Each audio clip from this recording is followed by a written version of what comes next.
Welcome to this week's edition of Break the Bank. I'm Jeff DeForrest. We got the full crew assembled today. Frankie G back from parts unknown, which in this case happened to be Del Mar. I hope that's a Del Mar hat. I think you own Del Mar. Did you have like a picture of Bing Crosby on your back here? Because you were killing it out there. Frankie G back with us. Mike Jones, of course, with us as usual. Mike coming off a successful week. I am on a dilaudid drip and perhaps on the coldest streak of my public handicapping lifetime, as I think I touched the board at 0-5 last week, Mike. I don't know if you want to give me credit for agreeing with you that FAU would cover the spread, but I did recommend that people play the over, which fell short. But I'll give you a little credit. If they waited and didn't think till late, they got a push because it went off at 61 on Saturday. Okay, so. Good. So I'll give you an 0-4-1 in my 0-4-1. Or a little one. Yeah, I'm not giving you a loss on the total. Such ugliness. I mean, you don't want to see a big fat round number in the win column whenever you're wagering, especially I give you 5 opportunities. You can't hit on one. Frankie G, however, is the man of the moment. He was out last couple of weeks. You were at the Breeders' Cup at Del Mar. I don't know exactly where you were staying, but I would imagine you had a hotel room upgrade because it looked to me like you were hitting everything. Tell us about this experience, my friend. I went to the Breeders' College. It's a $10,000 buy-in. We go every year for the Breeders' Cup, first week in November. This year it was out in San Diego. It's a $10,000 buy-in. Well, I'll give you the quick version. It's so dollar buy-in, $2,500 goes into the kitty. So if there's 400 guys, 400 times 2,500 is $1 million. If there's 500 guys, that's 1.2 million, 1.25 million. There were 638 guys, so that's 1,585,000. Sweet. The first place for this tournament is like $370,000. I think the first place turned his $7,500 bankroll into like $140,000. So first place got okay. I was alive in the last race. I went all in and bet daily doubles. I was alive in the last race with the 9 horse to win $55,000, and I think the 6 to win like $37K. And my horse didn't come through, but at least I put myself in a good spot to have a chance of winning, or at least coming in. I probably would have came in like 15th place if I would have hit, but I do have a history in this tournament of coming in 9th place and 11th place. That's why I decided to start this BetPro or Sports. I'm going to share my horse picks eventually when my website opens up. But anyway, Del Mar was a lot of fun. I hope you guys had a good time without me here the last couple of weeks. But I'm ready to get back to work. It was no fun. We were living vicariously through you because I'm watching $8 pick 3s, pick 4s, pick 5s, pick 6s. After the tournament on Sunday, I'm sorry to interrupt you. After the tournament on Sunday, I hit the pick 4 for like 3,000. I bet like 600, so I only profited 2,400. And then the following week, that Friday, I hit the pick 4 again for another like 3,500. And then Saturday, I hit the pick 6. I didn't have a losing ticket for a few days there because I was always only betting these horizontal bets. So, and then Sunday, of course, I pitched back like 2,500 like a jackass. But I bought my friends a lot of dinners, and we had an awesome time. I bought 3 dinners because I kept winning. None of my other buddies were winning. So, what was the final total? What was the final number in the black? I'm imagining. Because of the 10, I buy 2 $10,000 entries. So my other entry, I came home with 7,500. The last race, I didn't shoot it all. Usually, I go all in on both. So I protected that 7,500, and then the other money, I came back with like. After buying dinners, I came back with like 12 grand. I went out there with like 20, but it is what it is. I had a lot of fun. Yeah, you got to love this guy, Mike. Talks about that $20,000 entry fee like it was nothing. I mean, was this inheritance money? Did you make this legitimately? Were you in the drug business? What the hell was going on? No, man. This is what I do when you're single and you don't have a wife. You gotta live life. You're not gonna live forever. Tell me about it. I can tell you, Jeff, that's like my old trips to Vegas before I moved there. If I came home with anything, I felt like a winner. If I went out with 20, came home with 12, I'd have been like a champion. Because I'm sure I went to many a wrong place prior, So, so where were you staying? Were you staying in Encinitas? That's where I stayed when I went to Del Mar. It was awesome. Stayed at Cardiff Beach. It's a Hampton Inn, Cardiff Beach. It's reasonable rates, like $180. But you go right over the highway, half a mile, you're right on the damn beach, watch the sunset. Del Mar's 5 minutes down the road. I have 2 friends that live in the area, so they show me around to the local bars and bring me out at night and come visit me and say hello. They have to work during the week, so. But, it's a good crew we have out there. And we meet all our tour friends from the NHC Tour. So we have buddies coming in from all over the states, and we've met over the last 12 years of doing this. So it's really a whole lot of fun, man. You guys should do it. Maybe you guys will join me in Keeneland next year. I can get tickets galore. This is what we're thinking. Because I was at Keeneland during one of the weeks that you were out there at Del Mar. And it's racing nirvana for me. I've been to a lot of tracks, obviously, spent many an hour there putting my money up in smoke at various racetracks. Started out when I was 16 going to Roosevelt Raceway. Was following races since I was in the third grade when we used to get the New York Herald Tribune for current events. And they would ask, they would turn finally to the desk I was sitting at with a young lady named Drina Turner. I'll never forget her. And while everybody else was talking about the situations that were going on around the world, we were talking about the third race at Roosevelt. So that was my indoctrination into it. I loved being out at Del Mar. I've only been there once, even though I lived in California. I've been there a couple of times, but only once when they were open. We went out there for a weekend. It was fantastic. Stayed at Encinitas. But, yeah, a couple of weeks ago was in Lexington, and I can't imagine how great it's going to be. I have never seen, I don't know how to put this delicately, a better collection, a bigger and more concentrated collection of beautiful women, which San Diego, I would think, would be a rare. But Keeneland, during the Keeneland meet, just a regular meet, I have never seen a concentration of beautiful women like that over the 3 days that we were out at the track. And I would think that it's just amplified once you get to the Breeders' Cup. So we're in. You're saying free tickets, Frankie? Yeah, I got connections. I put up $20K. They give me whatever I want. I got 5 BCBC seats for the boys last year. Timmy Schramm runs the show. I just say what I want. I get it. Don't worry. You're in. You're in. You guys are in. You have to do the show with me next year, though. Promote my website once it's finally up January 1st. But there you go. We're all in. We're starting a little racing show, so you're going to have to be a big part of that. That should be getting going here on Bleacher Brothers in a couple of weeks. So working on a deal there. AJ wants to be a part of it. Now he's a big-time horse owner, and so it should be a lot of fun. But we bow to your expertise. It's a nice piece of gambling there by you. Even being in a position to make those kind of scores is always a lot of fun. All right, our agenda today is going to concentrate on football, of course. We've been doing that throughout the season. There's a lot of other stuff going on. Mike is involved in everything. He's betting hockey, he's betting basketball, he's betting college basketball, Korean ping pong, tennis. He's got all kinds of crazy things going on, and his in-game betting has accelerated to the point where it's almost time to seek some therapy. Remember back in the day, we talk about this all the time, Mike, where it used to be content just to pick a winner against the spread, and maybe you would dabble in an over-under. And now, and this is getting to be a real dicey issue with all of the pro sports and college sports involved in this FanDuel and DraftKings prop betting, where we don't know what level of legitimacy you're dealing with anymore in some of this stuff. I saw this thing with Clase from the Cleveland Guardians, where there was an inordinate amount of action bet on the fact that he was going to throw a ball, or the notion he was going to throw a ball to open up the third inning. Yeah. And he did not do a very good job of disguising this. He throws one. Carl Lewis's ceremonial first pitch, George Bush's ceremonial first pitch, was a better example of a guy trying to throw a strike than what we saw from Clase. He bounces one about 10 feet past the mound. It takes 2 hops, goes by the catcher, and rolls all the way to the screen. And I'm thinking there will come a time, if they don't put a lid on this or at least get a handle on these prop bets sooner or later, or sooner than later, where not only is the guy trying to tank the pitch, but maybe the hitter is obligated to go ahead and swing.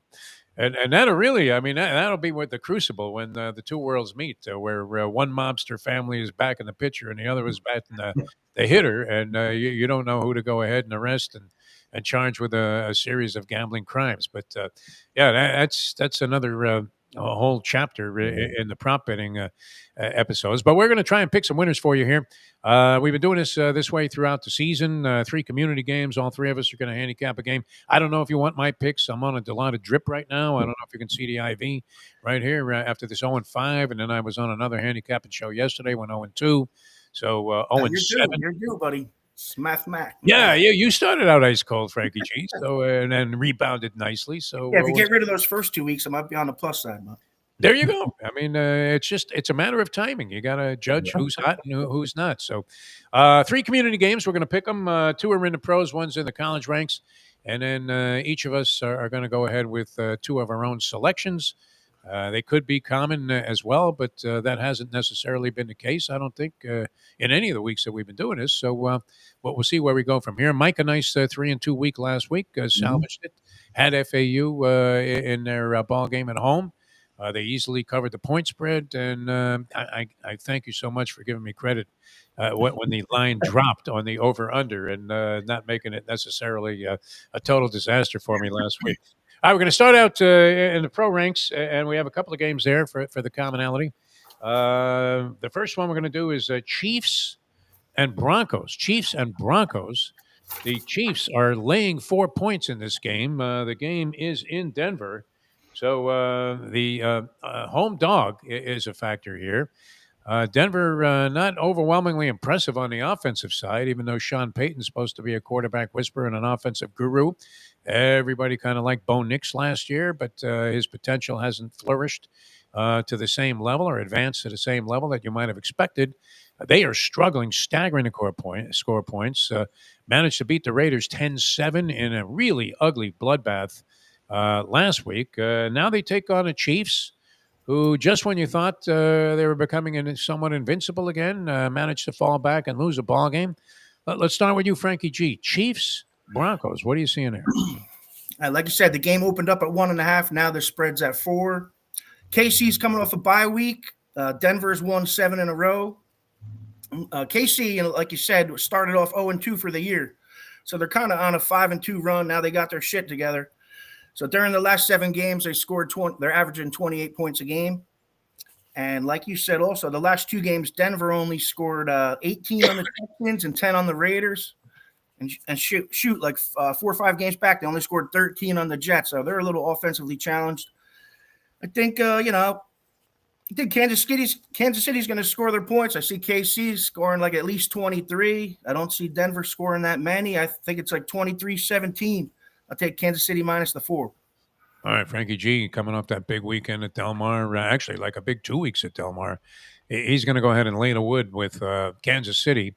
Line climbing. Any reason, Mike, that you could see? You follow this kind of stuff very closely. Any reason you can see why that line climbed so heavily? I mean, more than doubling in favor of the Chiefs. Yeah, absolutely. I think this is the test for the Chiefs. Now we look at the records. We have a 8-2 and a 5-4, and you're looking at if the Chiefs do lose this game, they go to 4 games back and a half a game in the head-to-head. Makes me kind of think, with 2 losses in the division, they'd have to win out basically to go to 11, 12 wins. Even though the Broncos do have a tougher schedule down the stretch with only games against Washington and at Las Vegas, games that are sure wins, you would think. But who knows after last Thursday, is it a sure win to go to Vegas and win? Then they have Jacksonville, the Chargers, Green Bay in this spot. So there's some tough spots for Denver here, but I just think the Chiefs season's on the line. I just don't know that they come in from the 7th or 8th wild card. If they lose this game, 5-5, Jacksonville's jumping them. If they play well and they have a couple games, that look a little easier in the division, I think the line is telling you this is the game that Mahomes steps up and games win. The problem is, I really don't like to lay 4 to Denver at home, but again, the Bo Nix thing, I mean, it's a very, very tough spot. You're giving me a tough game. It's not one that I'm running to the window with, but I think you just take the champ. I mean, when in doubt, this is like you take the dog in this spot. There's a reason why the odds makers push this to 4. And it's kind of very similar to what we're going to see in the next game when we look at Tampa and Buffalo, but I got to take Kansas City minus 4 in this spot. This is not good. We're all in agreement. Yeah, you guys are in agreement with a stone loser right now. I mean, just ice cold. I'm at the point where I don't know if you guys are familiar with the movie Alive. I'm ready to eat other humans' flesh just to stay alive here after crashing a plane in the Andes Mountains. That's how cold I am. But I have no ability to gauge the Kansas City Chiefs. If I bet with them, they lose. If I bet against them, they win for fun.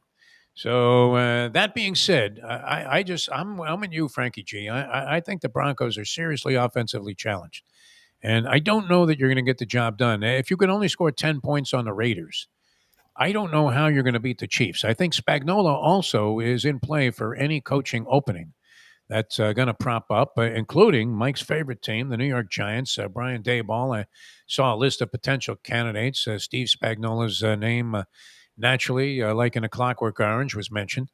And so, I mean, this guy's done a good job, but with Kansas City's defense overall, you have an offensively challenged team in the Denver Broncos and a team, like you're saying, Mike Jones, that's playing probably for their season at this point, that they really can't afford another stumble here after losing last week. So I'm with you. I see them putting up 24 points, Frank and Mike, and I don't see Denver scoring that many points even at home.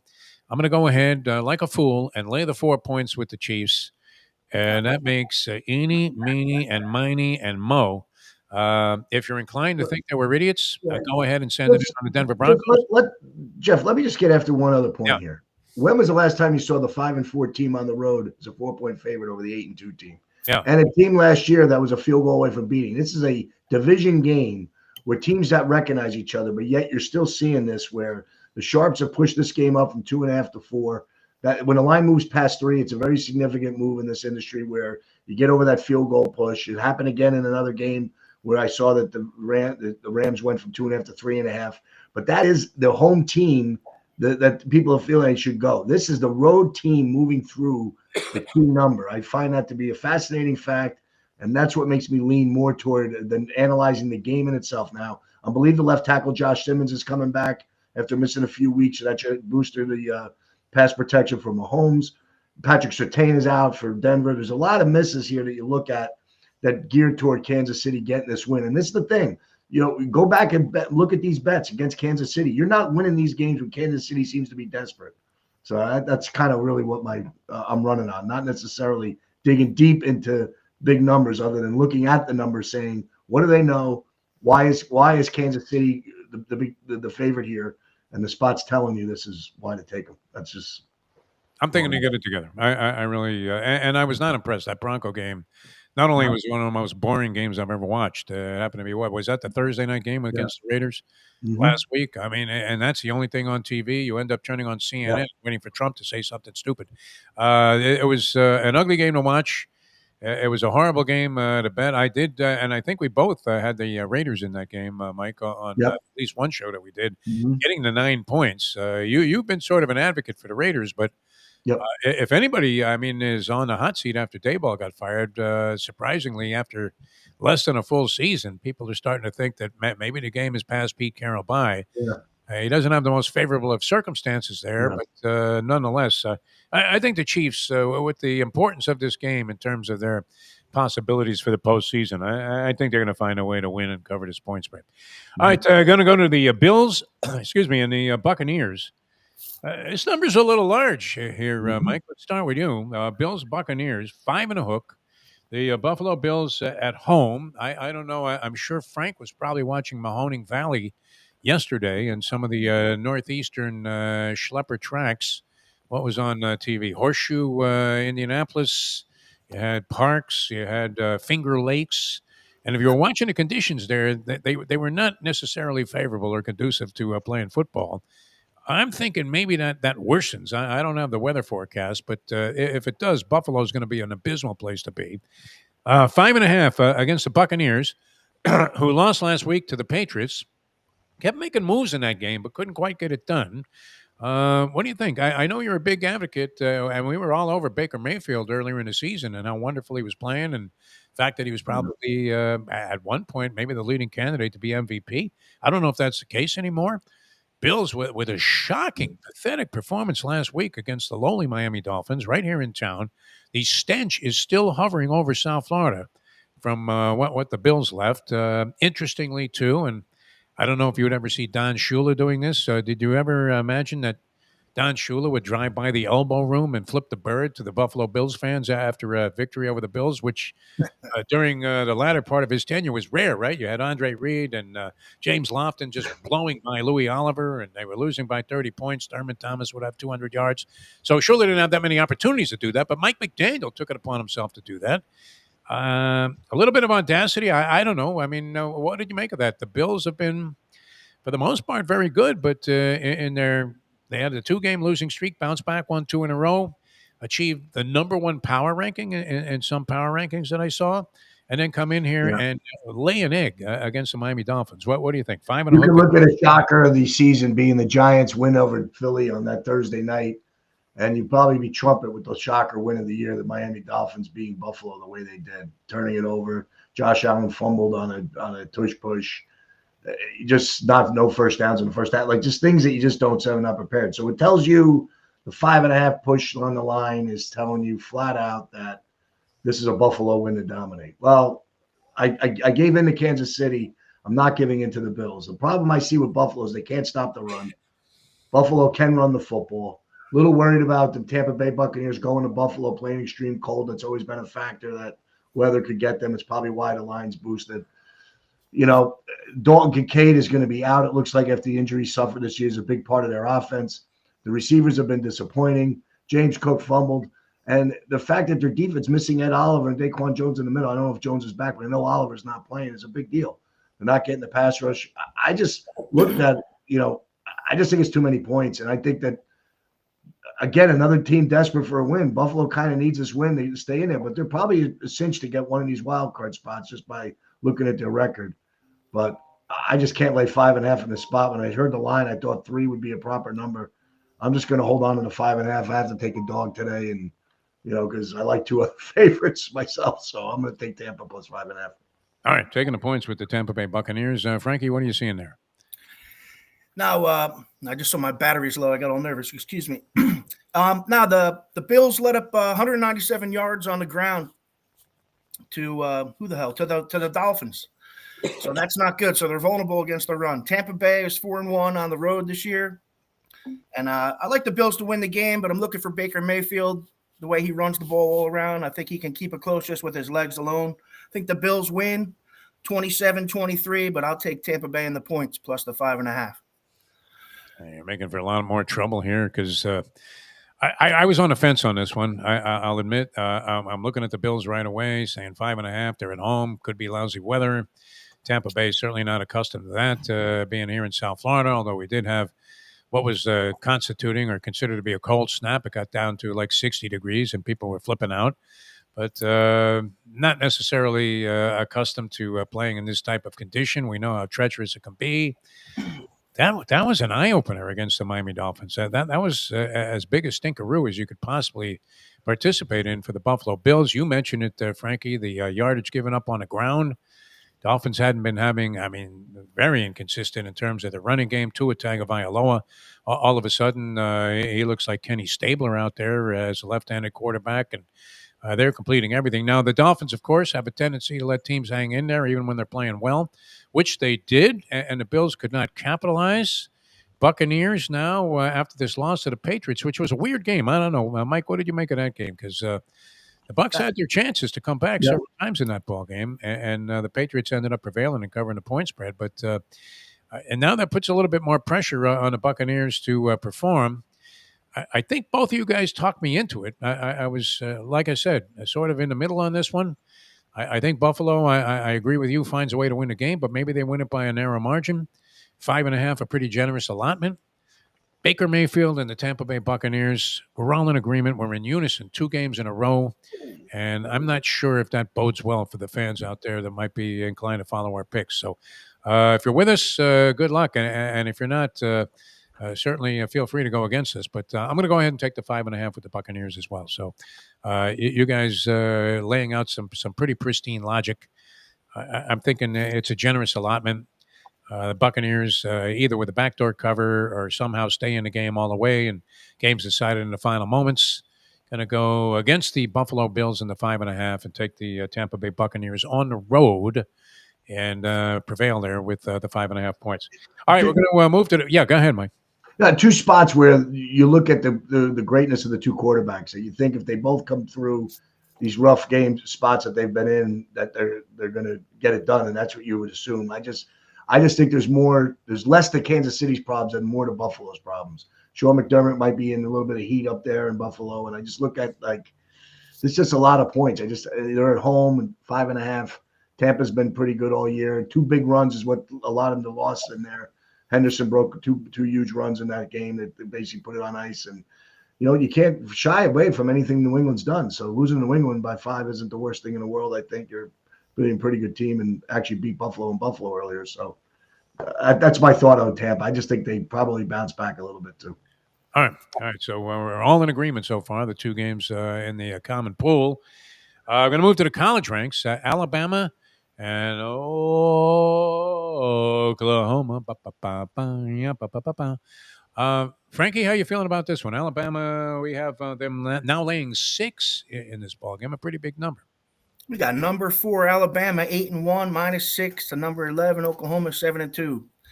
Oklahoma is coming off the bye week and they and a 33-27 win at Tennessee.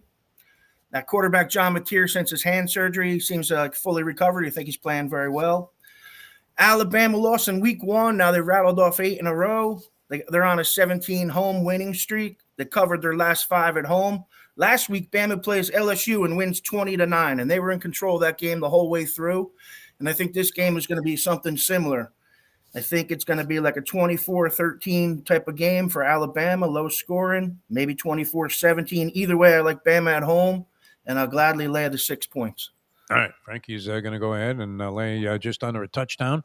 Alabama Crimson Tide to continue their march, now number 4 in the country after that shocker in the opener, which was greatly diminished in terms of being acceptable when Florida State completely fell apart in the subsequent weeks after taking on 2 cupcakes.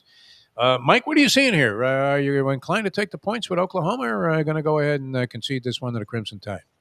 No, I looked at 2 games last week I thought that would stay close, and I was hooked by both of them.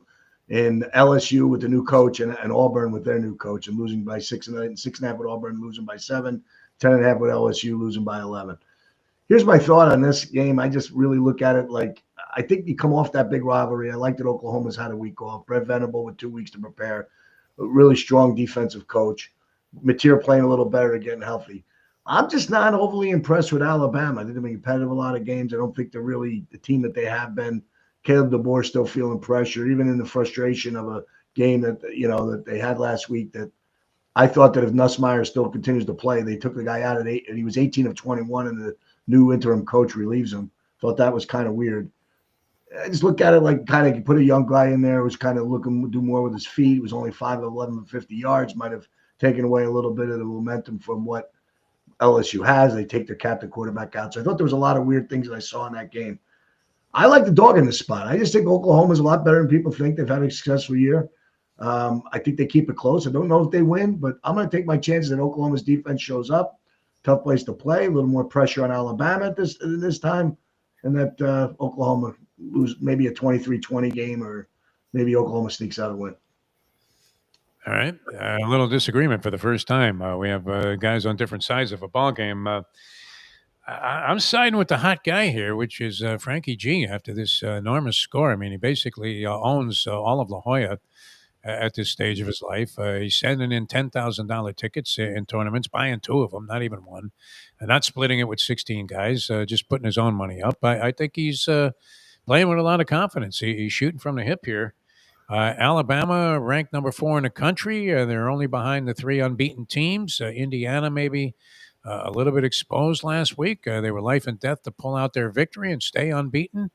Ohio State yet to really be challenged. Kind of a smooth ride. Looks like they're having a bit of a magic carpet ride to the national championship, although they still have to get by Michigan, which has been something they've been very heavily challenged to do, in spite of the fact that Michigan doesn't. I mean, Michigan was what?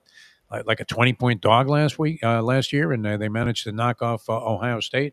So I think Alabama tries to stay in tune and sees a real opportunity here. LSU had to be somewhat motivated last week. They still managed to cover the point spread. 6 points. It's up from 5.5, which it was yesterday. I've gone wrong with Oklahoma before when I backed them, and I'm not going to make the same mistake again. I'm going to go ahead and concede this one to the Alabama Crimson Tide. As much as I hate this team, I root against them with every emotional fiber and the deepest part of my soul due to the Nick Saban factor. Caleb DeBoer, a very honorable guy, seems like a very likable guy, but I'm going to go ahead and lay the 6, Mike Jones, and side with Frankie G on this one and say that Alabama prevails at home by a touchdown and manages to cover the point spread. So, we have one game where we're 2 out of 3. The other games we're unanimous on. And now the fun starts because we get our free picks here. And I'm not sure what direction or even what medium you guys are going to go in, whether it's college or pro football. But we'll start with Frankie G, who I'm thinking probably is enjoying the role of his New York Jets. Is there any chance that you're getting involved with a 13-point spread against the Patriots tomorrow night? No, now that they won a couple games, I'm going to start watching them, Defo. I'm a fair weather fan. Right. But I'm going to go back to the well with these international games. I know I did it 2 shows already, and it worked for me both times. I'm going to go back to the same thing. So got the Dolphins minus 2.5 to Washington, over under 47.5. It's in Madrid, Spain.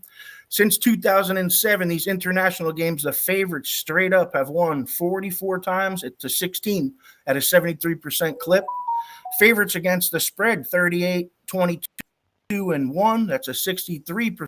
And the over-unders, 28 overs, 33 under. So, I'm looking for this pattern to continue. The Redskins lost 5 in a row. They're starting to back up quarterback, Marcus Mariota. The Redskins defense is all banged up, as we know.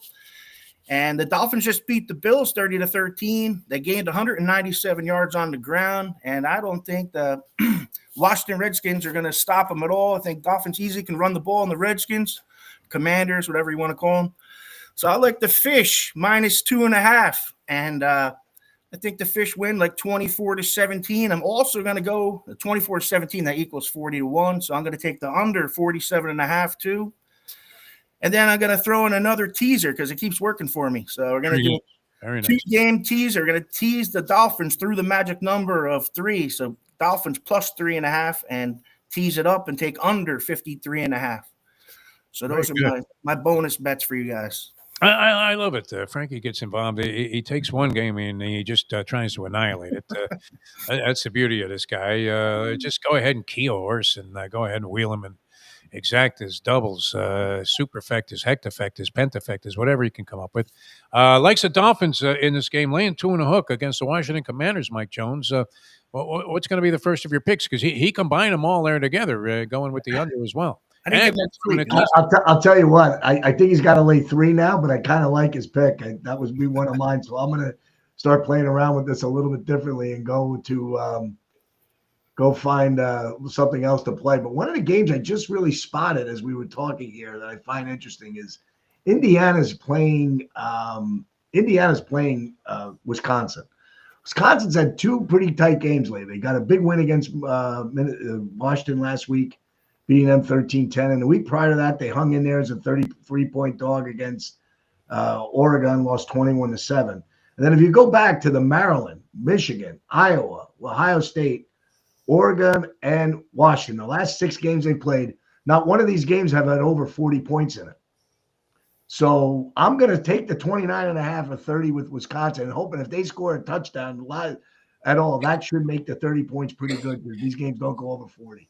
So that's one of my logic. I just think Wisconsin getting 30 from an Indiana team that struggled to get by Penn State, felt a lot of pressure, very high-end physical game, came back with an unbelievable toe touch on a touchdown pass later, or else they'd be gone from the unbeaten ranks. And if they were, this line would probably be about 21-22.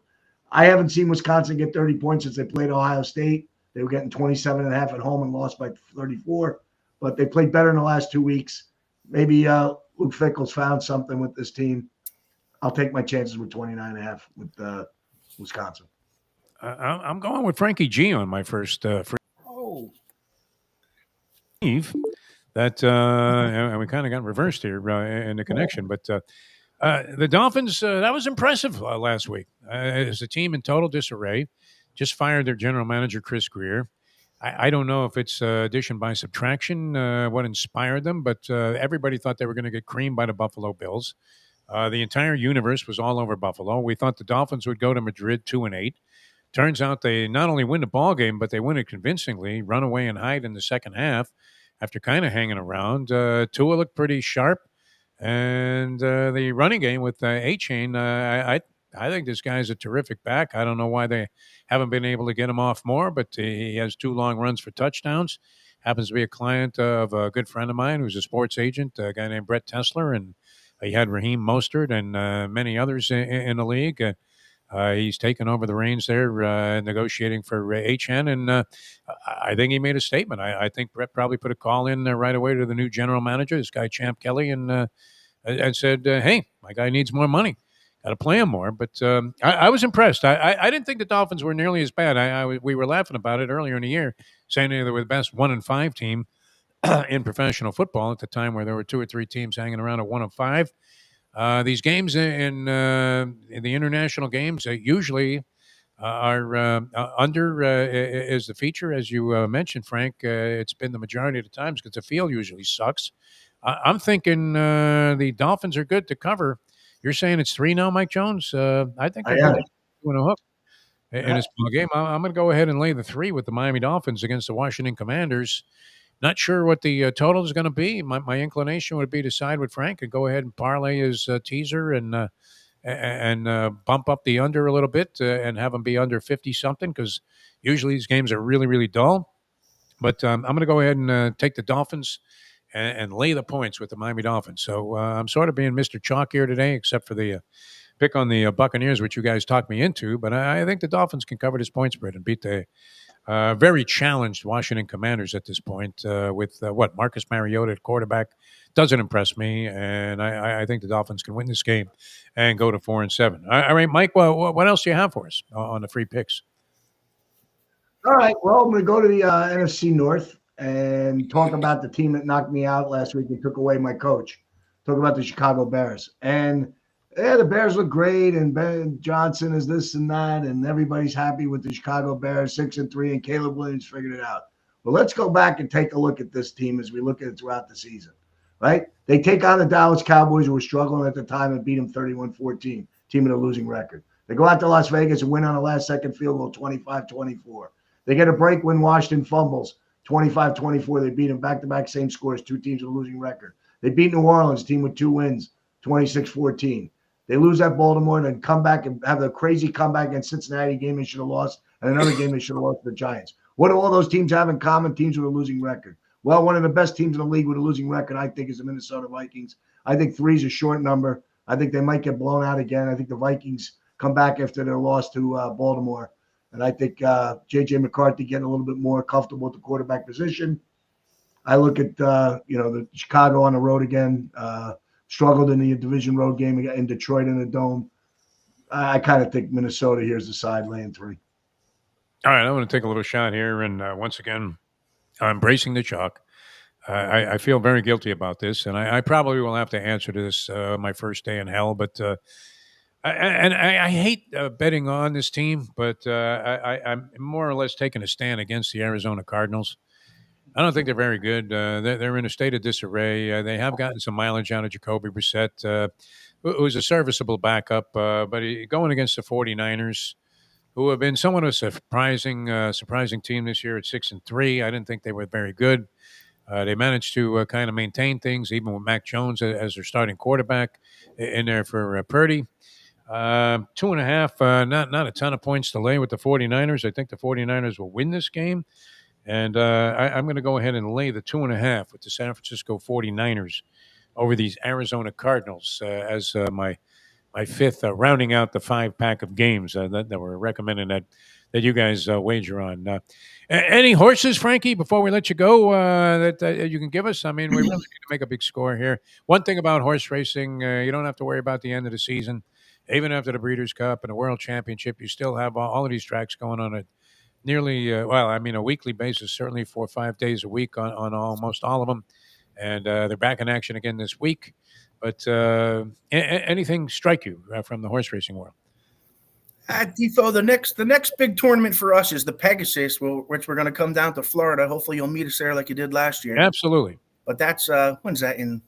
I think that's end of January. Got it. That's our next big tournament, a $6,000 buy-in.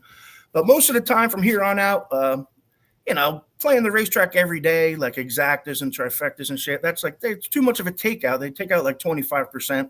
That's why I prefer like the horizontal wagering, where you can find like only like a 15% takeout, and you have at least you have a chance of breaking even or possibly winning if you hit a few. But I prefer to play these online tourneys where they only take out like 11%. So I play a lot of head-to-heads on horsetourneys.com. Nice. I'll play like big head-to-heads, lay like 1585, get you back 3,000. So it's like 1585 to win 1,415. I usually play this one guy all the time, Paul Padruco. I did kick his ass for like a year. I don't know if he's getting his picks from someone else right now, but he's been hanging. I don't know. He seemed to get a little better maybe he got some practice. But doesn't that suck when your partner, the guy that you're just burying, all of a sudden? I was picking on Paul there for a while. I don't know. Maybe he's got some inheritance money. He doesn't give a shit. But anyway, I like to play on horsetourneys.com. And then, I don't bet exactas and all that stuff every day. I just like bet a pick 3, pick 4, one bet in and out. As I'm aging here, I'm realizing you just got to pick your spot, make your bet, enjoy your afternoon. And you can't be betting the whole card. Even when I come out with my damn website, I'm just going to give the pick 6, the pick 5, 2 pick 3s, pick 4. Going to keep it simple. I'm not going to show the whole card. That's the way to make money. I mean, if you can discipline yourself to do it. Big an exacta player my whole life, and believe me, I need to find a new way to go about wagering. That's for sure. And if you want to make the big scores, pick 5s certainly seem to be the place to do it. Pick 4s, you'll see it. Pick 4, pay $1,000, add in one more horse, even if it's like 3-1, and all of a sudden you're getting $4,000 for the pick 5. So that seems to be where the money is. Like you say, you're only dealing with one takeout, and that gives the player at least a half a shot as compared to getting clobbered for 25% in every pool with every wager that you make. Just dying a slow death betting those exactas all day. Thank you very much. Thank you for reminding me. All right, Frankie, thanks, man. Good to have you back in town. Love the fact that you made all these scores out there at Del Mar, and good luck with your plays this week. Thanks so much for being with us, Frankie. Thank you very much, guys. All right, now it's Frankie G. We do have a proposition today that I wanted to discuss with you, Mike Jones, and that is on tonight's NBA card. So I'm doing an interview this morning with a guy named Ethan Skolnick. We call him Scoop Skolnick. He was an NBA writer for many different publications here in South Florida, covered the Heat substantially and excessively well for many, many years. He's right up there with anybody when it comes to knowledge of this organization. Still is very positive with a website called 5 Reasons Sports Network, doing some stuff for SI, different online stuff, covering the Heat and the Magic. And during the interview, he tells me, and I'm looking at this game tonight thinking, okay, Heat were supposedly laying 5 and a hook against the Cleveland Cavaliers, who they just beat in double overtime, 140-138 on Monday night. It's one of those oddball NBA arrangements where the teams play one night apart, but back in the same arena. And I don't know when this started, but it is unusual to see a team hanging around in town. I'm thinking that's probably not good for the Cleveland Cavaliers when you compare the nightlife in Cleveland versus Miami. South Beach was always known as a sixth man for the Miami Heat organization, and we've seen it come through on different occasions, even more so now with teams sticking around for a couple of nights. But Scoop Skolnick tells us that the Cavs are resting everybody tonight. Now that we've seen games like this where it hasn't gone like you would think. But would you be inclined to take the 5.5 with Cleveland, or go ahead and lay it with the Miami Heat, knowing that Cleveland's putting nobody out there tonight that is of any significance? Max Strus has already been out for most of the year, and then what they're sitting tonight is Mobley is sitting, everybody, Donovan Mitchell, and Darius Garland. So now, when you look back at their comeback the other night to get the game close, it was the bench players that brought them back. Here's the pressing issue. Sometimes when this happens, there's the letdown factor for the team that's looking to play up against Cleveland's best. So they kind of get let down. Now, I don't see that happening with Eric Spoelstra and the highly coached Heat. They're doing it, and the Heat are playing a little differently this year, scoring more points than I think they've averaged, more than they've ever averaged as a franchise in the season this early on. But there's also that letdown, you're not playing them. And then you get all the players from the Cavs that don't normally get minutes, that are all NBA players that now decide they're going to get fired up and go play, and they're going to get more minutes tonight and be comfortable, and not knowing they're not going to sit as much as they normally would. So here's the other factor: the line's adjusted. It's 7.5 Cleveland favored Monday night. Now you got the Heat minus 5.5, so it's a 13-point swing in the line, which tells you that the odds makers have figured it out when it happens. I don't know that I jump to it. I kind of think a little bit of more or less the devil inside of me says I might lean a little bit toward Cleveland plus. And so that's kind of where I'm at. I just don't know that it's a jump just because the three guys are out. But the way the games have gone, I would think probably the Heat, the way they're playing so well right now on a little momentum, having a day off and the nightlife. I mean, I could see this going either way. It's not a game. I think now I would probably pass on this game just because of not the unknown. But I could see the Heat winning the game. If you were desperate to make a bet, I guess this would be a game to play. Yep. Otherwise, it just reeks, doesn't it? I mean, it seems so obvious that the Heat would be heavily favored in this one. I can remember the game after the Heat beat San Antonio in the finals when I was in Vegas, and I was telling you the story before, and I'll say it again, where I had a friend of mine come in from Canada and make a big bet, or baccarat player. Yeah.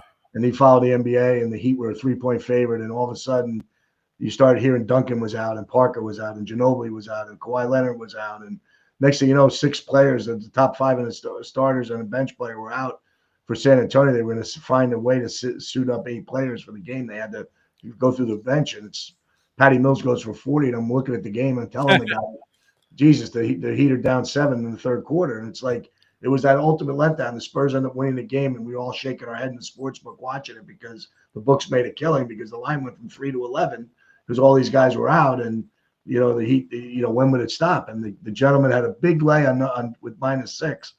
And I tried to get him off the game or go to the halftime window and say, I'm watching this. This doesn't look good. And he wanted no part of it. He's, they're going to come back, the Heat. And so you see those kind of games. And I can remember this being a big factor in the 90s and 2000s betting when Allen Iverson was out for the Sixers. Line would go crazy. The next thing you know, the Sixers win the game because they're just that star. So I'm just not inclined to jump just because you see those guys not playing. Like the other night it happened where Steph Curry wasn't playing and it kind of worked. And then, and then he doesn't play Sunday night and I got jumped at it. And then they end up blowing out who they were playing. I think Indiana, who they were playing, they were laying 11.5. And I'm like, wait a minute, Curry's out. That line should drop. And it didn't.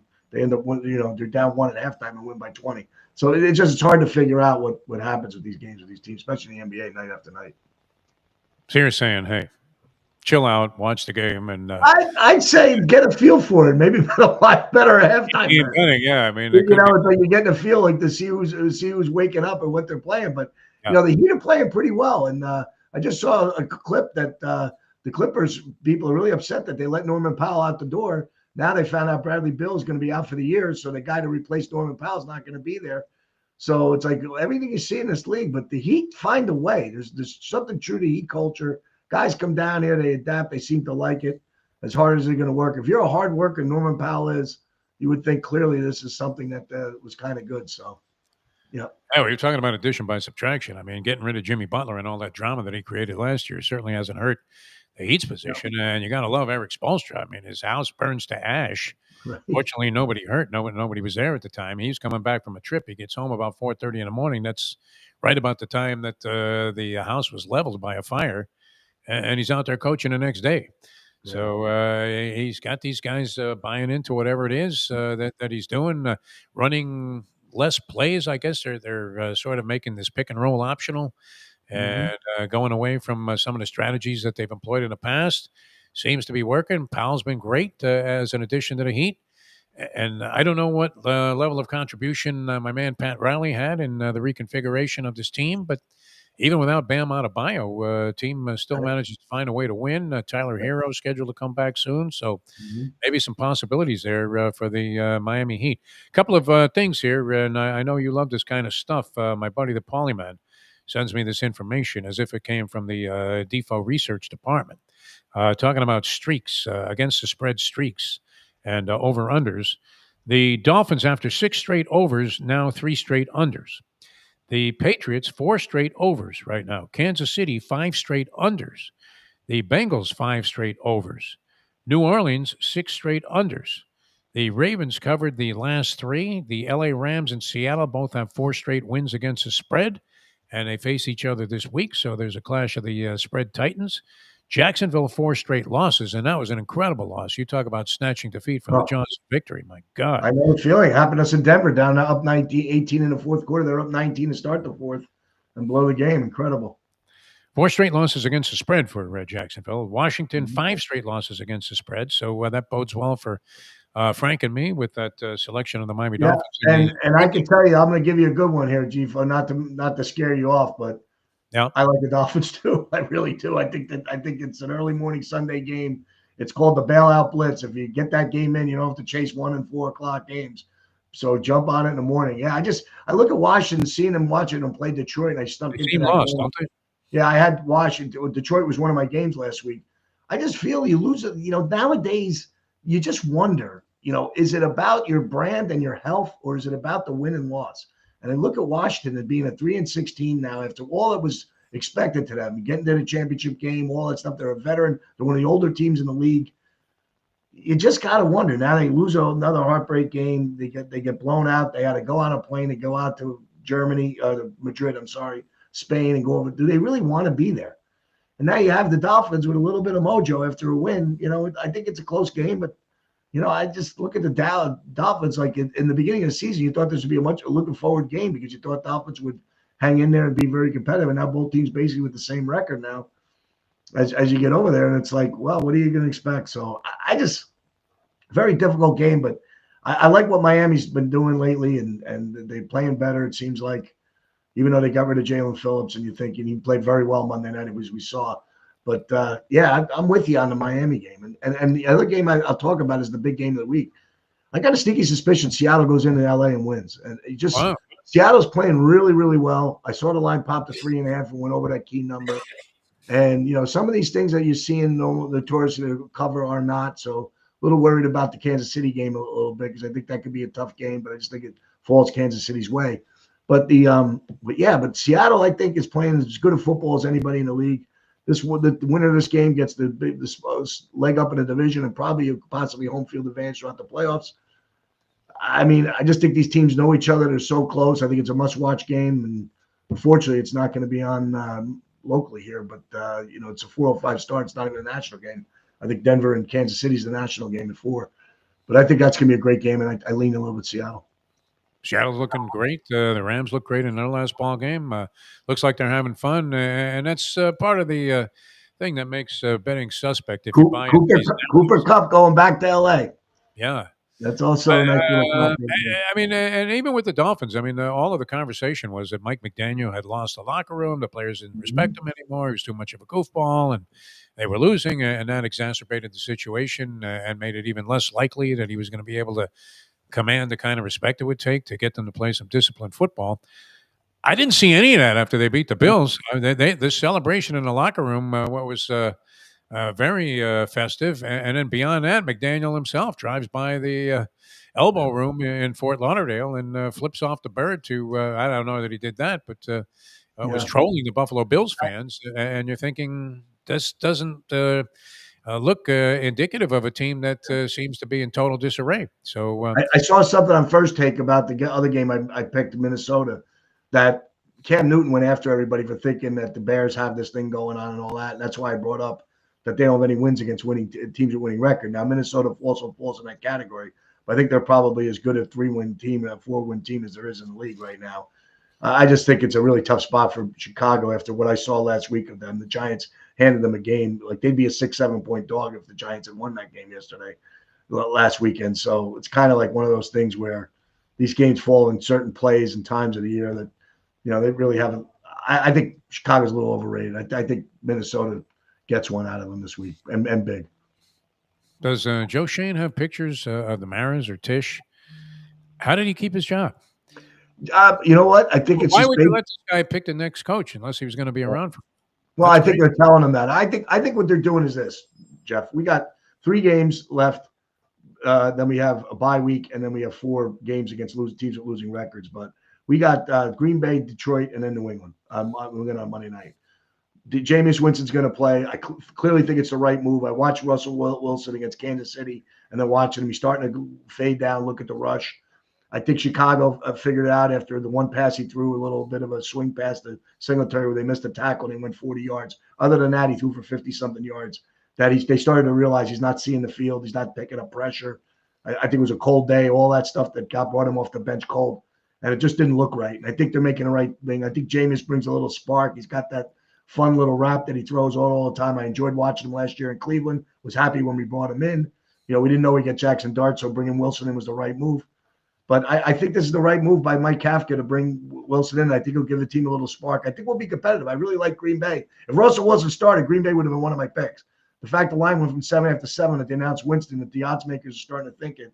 Green Bay coming off this bad game. But I think Joe Shane keeps his job if the Giants show competitiveness and the roster looks like they can play. I think that's the only way he does it. It's not even about wins and losses now. It's like, we just want to stay in these games and be competitive and then see what happens after the bye week if they bring Dart back for the final 4 games and play. Although a lot of the Giant base, will blog and want to see Dart on the shelf for the season. We know what we got out of him. Don't risk him for more injury. Just a weird time in sports and watching that people throw these opinions out. Like let's play but not play football. You know what I mean? You're gonna put your guy out there. He's got to play. To me, I've always said I want to win games for my team no matter what the cost. I don't care about draft picks. And now you're in a situation where we're drafting 3rd right now, and we have the quarterback, right? No one's questioning that we don't have the one guy that you need as a weak team. So do the Giants lose these games and then all of a sudden make a big deal to get out of the 3 pick and start putting pieces together? Because to me, it's the back end of the defense that's the problem. That's what's cost us these 3 games. And if we won those 3 games with 10-point leads in the 4th quarter, we would have, we wouldn't be in the situation. We would have, 4 times they've lost with Yeah. double-digit leads in the 4th quarter. It's unprecedented. And I can even remember when we were bad in the 70s, this kind of streak. Our games were 17-14 we were playing. It was never like our defense showed up. This is a history of a team with a prideful defense.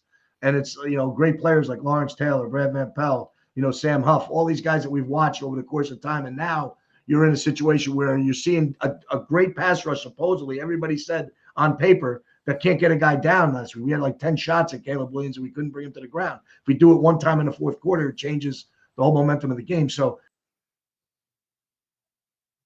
he froze up. I just look at it like the play.